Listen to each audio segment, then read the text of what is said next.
Hello, history buffs, and welcome back. In our last video, we saw the 30 Years' War ignite in Bohemia and spread through the Holy Roman Empire. But just when it seemed like the conflict might be contained, the flames of war leaped across borders. New players, driven by faith, fear, and ambition, entered the fray, each determined to shape the destiny of Europe. This wasn't just a German civil war anymore. It was becoming a continental struggle. First up was Denmark. In 1625, King Christian IV, a staunch Protestant, looked at the growing power of the Catholic Habsburg emperor with alarm. He saw an opportunity to defend his faith, protect his northern German territories, and expand Danish influence in the Baltic. He styled himself as the new champion of the Protestant cause and marched his army south. However, his ambitions were quickly checked. The Imperial forces, led by two brilliant but ruthless generals, Albrecht von Wallenstein and Count Tilly, were a formidable machine. Wallenstein, in particular, fielded a massive private army that seemed unstoppable. Christian's forces were outmaneuvered and decisively defeated.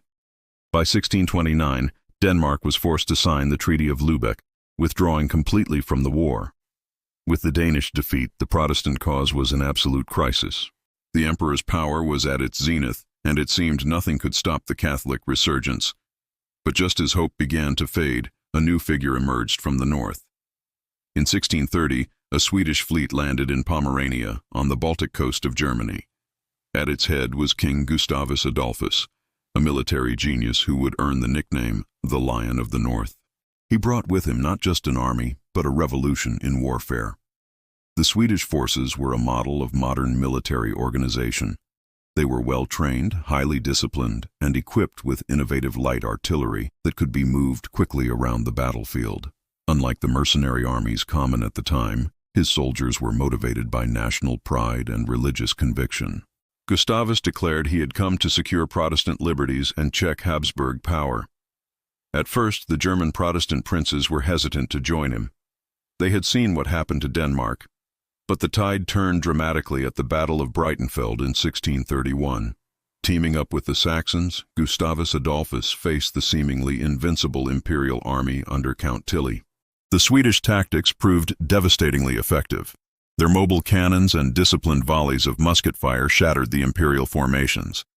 It was a stunning, decisive victory that sent shockwaves across Europe.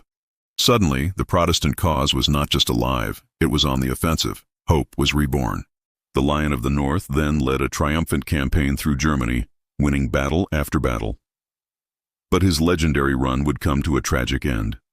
In 1632, at the Battle of Lützen, the Swedes once again clashed with an imperial army, this time led by Wallenstein himself. In the thick, foggy chaos of the fight, Gustavus Adolphus charged ahead and was cut down. The Swedes won the battle, but they lost their king. His death was a devastating blow, robbing the Protestant alliance of its charismatic and brilliant leader. Without Gustavus, the Swedish war effort began to falter. The command fell to others who lacked his genius. The breaking point came in 1634 at the Battle of Nördlingen. A combined Spanish and Imperial army inflicted a crushing defeat on the Swedes and their German allies. The momentum had shifted yet again. This defeat shattered the Protestant alliance, and many of the German states, exhausted by years of bloodshed, decided to make peace with the emperor. The resulting Peace of Prague in 1635 seemed to signal the end of the war within Germany. But the conflict was far from over. The interventions of Denmark and Sweden had completely changed the character of the 30 Years' War. They had turned a German religious conflict into an international political struggle. The military innovations brought by Gustavus Adolphus would change how wars were fought for centuries to come.